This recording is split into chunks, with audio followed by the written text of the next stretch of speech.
All right, not my typical post, but we are in the thick of teacher interview season, so I thought I would come on and give some teacher interview tips, especially for first-time teachers from an educator. So just to give you a little background, I taught for many years, preschool, kindergarten, and then a large chunk of time as a second grade teacher.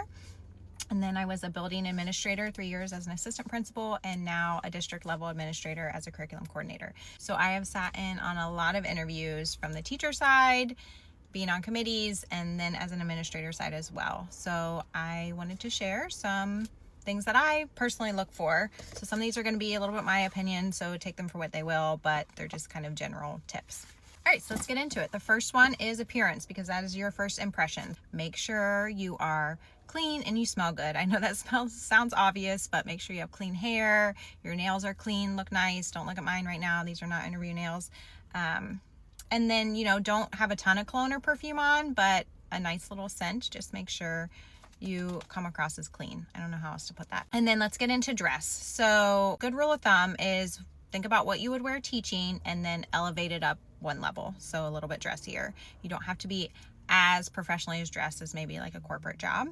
But for men, it's a little bit easier. I think you just wear very nice dress pants, button-up dress shirt, and then a tie. Definitely wear a tie. I don't think you need to wear a jacket, but you can for sure. This is where, especially if you're elementary, you can kind of show your personality, have a fun little tie. Nothing too outrageous or distracting, but fun tie or socks or something that just shows your personality, or a tie clip or something. Most importantly for a male, iron. Make sure your shirt is crisp and iron, and if you are wearing a suit or really anything, that it just fits nice. Like it's not too snug, buttons aren't popping out, your suit coat's not too big. Just make sure it fits you well.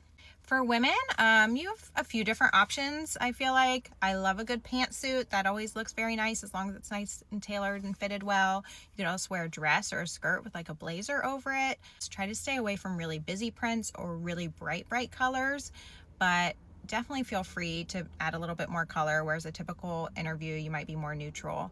Especially elementary, add a little pop of fun. So some fun teachery earrings or jewelry, just something that kind of highlights your personality, is a little bit fun and a little bit more memorable. I had interviewed a girl last year that had a really pretty plum colored pantsuit. I don't know, it was just different, so it still sticks with me, and I remember complimenting her on that.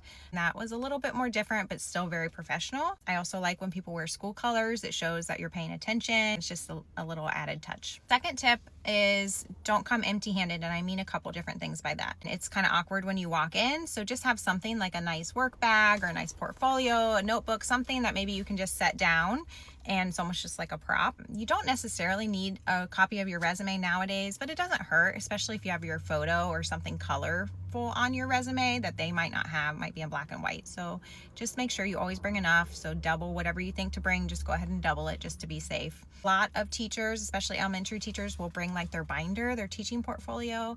I know you guys put a lot of effort to that, and that's really great, but it's also very awkward and clunky to kind of look through as an interviewer. I don't really like to sift through it. I can't really focus on it and focus on the interview. So another alternative to that is to bring one sample of something you're very passionate about, a project you did, just like a colorful one-pager, and then find a time in the interview that's appropriate to show it. You're talking about that project, say, and actually I have something here to show you. Something else you can do that's a step above that I really love is I had one girl that made business cards. So she was interviewing for a kindergarten position, cute little rainbow on it, Miss So-and-so, and then it had a QR code. And when you scan the QR code, it took you to her digital portfolio. So everything that would have been in her binder, she had lesson plans, photos, projects, things like that. It was just really great. One, it just shows going above and beyond. It shows the use of technology, a little bit more new age. And then I could look at it afterwards and I could refer back to it. I don't have that binder there with me, and I couldn't give that the time and attention that it needs. So that's just like above and beyond, but I love that. Third tip, and this one is super important, do your homework, do your research on the district. So make sure you get on their website, you try to find out what curriculums they're using, what their day looks like. Also check social media pages. Do they have a district Facebook page? Do they have school Facebook pages? What events have they done? What's going on in the community? Really familiarize yourself with the district, and then find a way to work that in conversation with the interview so it shows that you did that. If a natural time doesn't come up during the interview, save it for the end. You can always say, oh, I saw this when I was looking, and ask more questions about that. Another thing that's really great is if you find something their district does or their school does, and then you talk about ideas that you already have of what you could bring to the table. So an example, we just interviewed for an art teacher position. Our district does a big art show. Every single person we interviewed brought up the art show and how much they loved the idea of it. But one interview in particular said, "Oh, I know your district does a big art show. With my fashion background, I would love to put on a fashion show during the art show where the students had made the clothing with different textiles and things." Bam, immediately now I can picture her doing that. I'm excited about the future of that and ways that she can make it even bigger and better. So that is a really great way for you to insert yourself into their district. This fourth tip is what not to do. So do not speak negatively about your co-teaching or your student teaching experience or your previous employer or anything like that. Even if the interviewer asks you a question where they want you to reference something negative or anything like that, always find a way to turn it into a learning opportunity. It might be hard to do, but believe me, it's going to leave a bad taste in their mouth if you're talking negatively. I've even interviewed people who have spoken bad about a district they're leaving. I know they're leaving a bad district. Like, I know that school district. I wouldn't want to work for them either. Even knowing that, I don't want to hear them speak negatively about it. So just keep that in mind. If this is your first teaching interview and you don't have a lot of teaching experience other than student teaching, that's okay.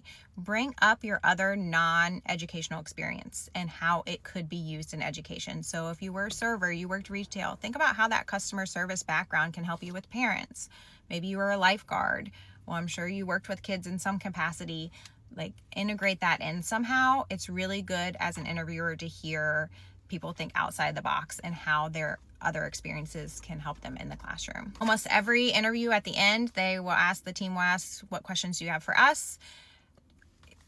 Do not say, "Oh, I do have questions actually," and get out your notebook and flip to a page of your pre-written down questions. It just feels very unnatural and transactional. So instead, you just kind of have those questions in mind and think about how you can work them in more conversationally. So refer back to something else in the interview, like, "Oh, I did have a question. You had mentioned you use HMH reading.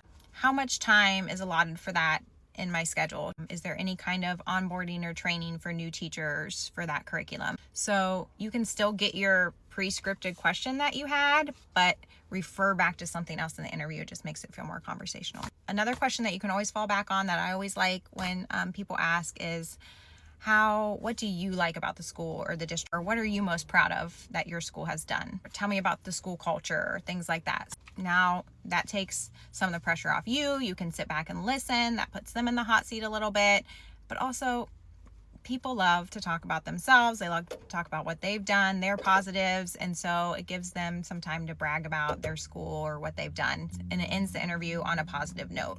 And last but not least, be yourself. I know that sounds cliche, but show your personality. Your personality is what they are going to remember, not specific answers to questions. It is all going to come down to just how the whole interview felt. Did it feel natural? Are you going to work well with their team? How you portray yourself, your personality, and the level of comfort that everybody feels during the interview is really what's going to set you apart from everybody else. Those were kind of general, but I hope they were a little bit helpful. If there's more specific type questions you have answers to, I'm happy to help. And otherwise, good luck.